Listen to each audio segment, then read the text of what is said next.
ज्ञानवापी मस्जिद, जिसे कभी कभी आलमगीर मस्जिद भी कहा जाता है, वाराणसी में स्थित एक मस्जिद है। ये मस्जिद काशी विश्वनाथ मंदिर से बिल्कुल चिपकी हुई है।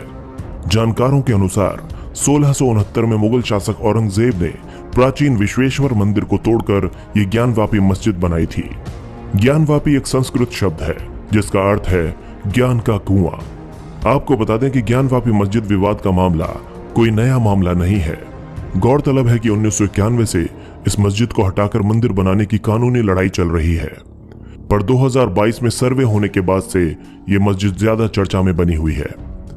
दावा किया जा रहा है कि मस्जिद के वजू खाने में 12.8 व्यास का एक शिवलिंग प्राप्त हुआ है जिसे छुपा दिया गया था, जबकि मस्जिद प्रशासन इसे वजू खाने का फव्वारा बता रहा है। क्या है इतिहास? काशी विश्वनाथ मंदिर और उससे सटी ज्ञानवापी मस्जिद को किसने बनवाया, इसको लेकर कई तरह की अटकलें लगाई जा रही हैं, लेकिन ठोस ऐतिहासिक जानकारी दुर्लभ है। आमतौर पर यह माना जाता है कि काशी विश्वनाथ मंदिर को औरंगजेब ने ध्वस्त किया था और वहां एक मस्जिद का निर्माण करा दिया था। दावा किया जा रहा है कि 4वीं और 5वीं शताब्दी के बीच चंद्रगुप्त द्वितीय ने गुप्त साम्राज्य के दौरान काशी विश्वनाथ मंदिर का निर्माण करवाया था। आपको बता दें कि ये वही चंद्रगुप्त हैं जिन्हें संसार विक्रमादित्य के नाम से जानता है। 635 ईस्वी में प्रसिद्ध चीनी यात्री हुआन सांग ने अपने वृत्तांतों में मंदिर और वाराणसी का वर्णन किया था।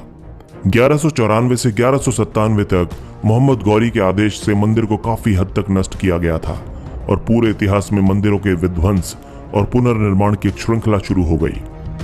माना जाता है कि कई हिंदू मंदिरों को तोड़ा गया और उनका पुनर्निर्माण किया गया। आगे चलकर साल 1669 में औरंगजेब के आदेश से मंदिर को अंततः ध्वस्त कर दिया गया और उसके स्थान पर ज्ञानवापी मस्जिद का निर्माण किया गया।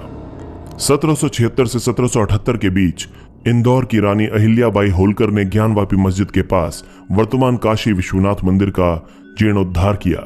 आगे चलकर 1936 में पूरे ज्ञानवापी क्षेत्र में नमाज अदा करने के अधिकार के लिए ब्रिटिश सरकार के खिलाफ जिला न्यायालय में मुकदमा दायर किया गया था। उस समय वादी ने 7 गवाह पेश किए, जबकि ब्रिटिश सरकार ने 15 गवाह पेश किए थे। ज्ञानवापी मस्जिद में नमाज अदा करने का अधिकार स्पष्ट रूप से 15 अगस्त 1937 को दिया गया था, जिसमें कहा गया था कि ज्ञानवापी संकुल में ऐसी नमाज कहीं और नहीं पढ़ी जा सकती।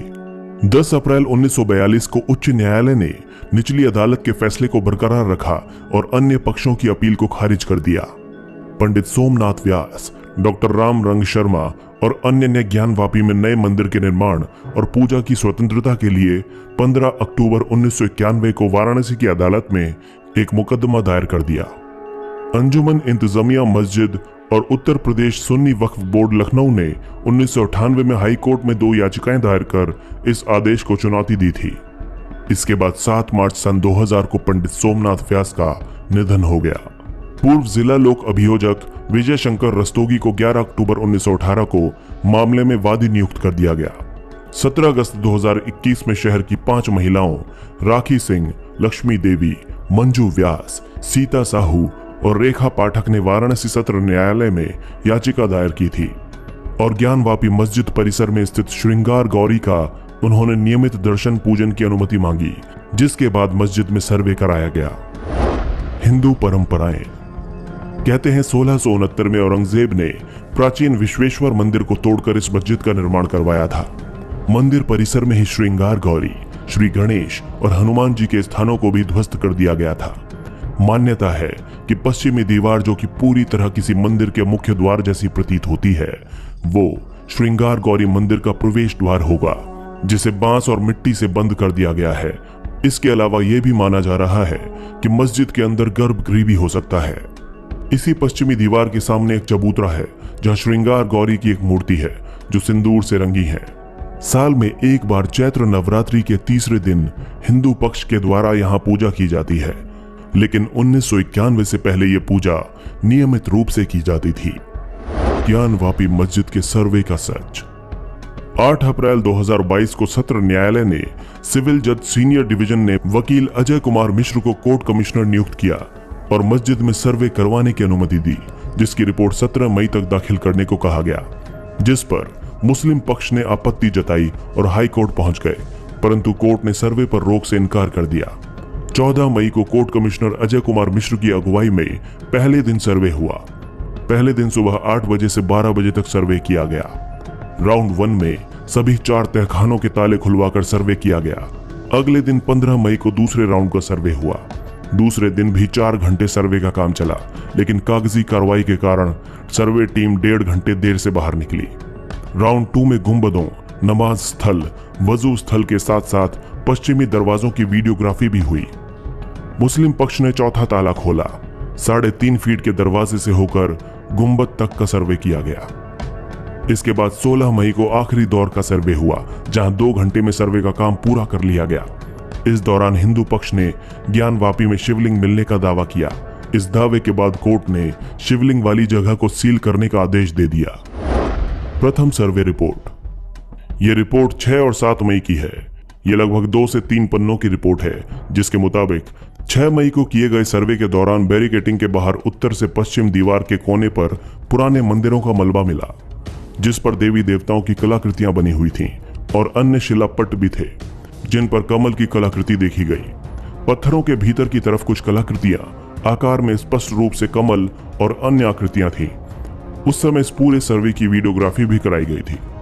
उत्तर से पश्चिम की तरफ चलते हुए मध्य शिलापट पर शेषनाग की कलाकृति, नागफन जैसी कलाकृति भी दिखाई दी है। शिलापट पर सिंदूरी रंग की उभरी हुई कलाकृति भी थी। चौथी आकृति जो मूर्ति की तरह प्रतीत हो रही है, उस पर सिंदूर का मोटा लेप लगा हुआ है। शिलापट भूमि पर काफी लंबे समय से पड़े प्रतीत हो रहे हैं। पहली नजर में तो ये किसी बड़े भवन के खंडित अंश नजर आते हैं। मस्जिद के पश्चिमी दीवार के बीच मलबे का ढेर पड़ा है। ये शिलापट पत्थर भी उन्हीं का हिस्सा नजर आ रहा था।